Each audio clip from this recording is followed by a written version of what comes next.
मध्य प्रदेश के माननीय विधायकों को खुशखबरी मिलने वाली है। उनके वेतन भत्ते बढ़ाने के लिए विधानसभा अध्यक्ष ने एक नई कमेटी बना दी है। ये कमेटी वेतन बढ़ाने की सिफारिश करेगी। हालांकि विधायकों को वेतन भत्ते तकरीबन 9 सालों से नहीं बढ़े हैं, मगर वेतन बढ़ाने पर बहुत लोग आपत्ति भी कर रहे हैं।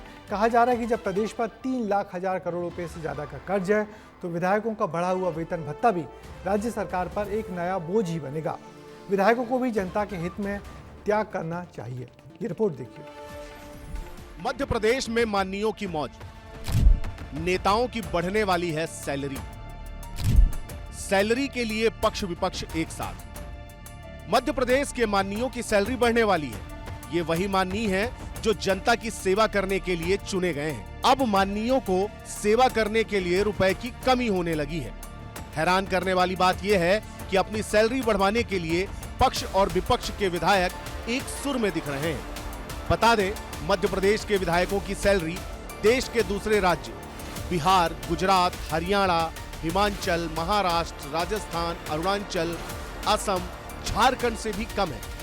दोनों ही दलों के विधायकों की कोशिश है कि वेतन कम से कम टॉप 3 राज्यों के विधायकों के बराबर हो जाए। न सिर्फ सत्ता पक्ष बल्कि विपक्ष के विधायक भी चाहते हैं कि महंगाई के इस दौर में सरकार माननीयों को राहत दे।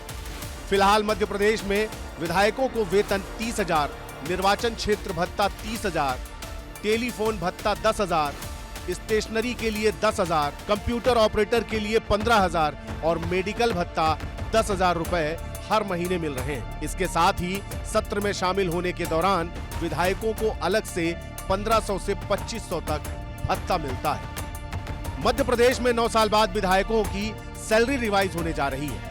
2016 में विधायकों की सैलरी 71,000 रुपए थी, यानी कि माननीयों की जेब दूसरे प्रदेशों के माननीयों के मुकाबले काफी ढीली है।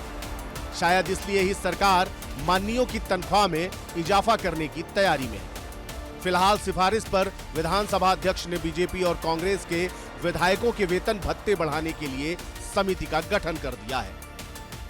आज एक सामान्य रूप से कोई विधायक है तो क्षेत्र में घूमने के लिए गाड़ी चाहिए, घर में कोई आए चाय ना पिलाओ तो पानी पिलाने के लिए एक आदमी चाहिए, लिखा पढ़ी के लिए आदमी चाहिए।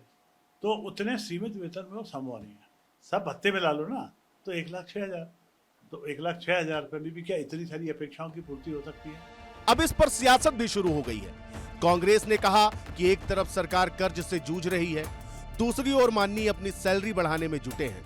वहीं बीजेपी ने इसका पलटवार किया है।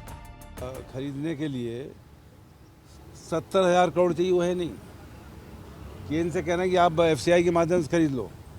मैं तो समझता हूँ कि विधायक हो या पूर्व विधायक हो या पूर्व सांसद, उनको तो कुछ ना कुछ कहना है। उनके विधायक मना कर दें कि हम कोई सुविधा मिलेगी नहीं लेंगे, मना कर दें, सुविधाओं की मांग करते हैं। बहुत नौटंकी बात कहे हैं, मतलब चाहिए भी लेकिन विरोध भी करना है, तो आप मना कर दो ना, आप साफ कर दो कि हम नहीं लेना चाहते, खत्म हो जाएगी बात। विधायकों के वेतन भत्ते बढ़ाने की मांग पहली बार नहीं उठी है।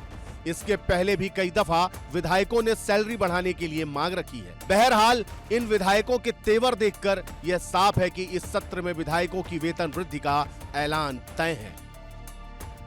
मध्य प्रदेश में सरकार विधायकों पे काफ़ी मेहरबान है। पहले तो उनके नए आवास की सरकार ने चिंता की, उसके बाद गाड़ियों में जमकर सब्सिडी भी दी। इसके साथ ही अब उनकी सैलरी भी बढ़ने जा रही है। अब देखना दिलचस्प होगा सरकार की इस मेहरबानी के बाद विधायक कितने सक्रिय रहते हैं, जनता के प्रति कितने जवाबदेह नजर आते हैं। कैमरामैन वीरेंद्र के साथ विवेक पांडे, विस्तार न्यूज़, भोपाल। और जब जनता महंगाई से परेशान है, सरकारी खजाना कर्ज में डूबा हुआ है, तब माननीयों की सैलरी बढ़ाने की तैयारी जोरों पर चल रही है। खास बात यह है कि इस मुद्दे पर सत्ता पक्ष विपक्ष दोनों एकजुट हो जाते हैं। यानी जनता के मुद्दों पर भले ही मतभेद हो, लेकिन वेतन के मुद्दे पर दोनों पक्ष एक मत हैं।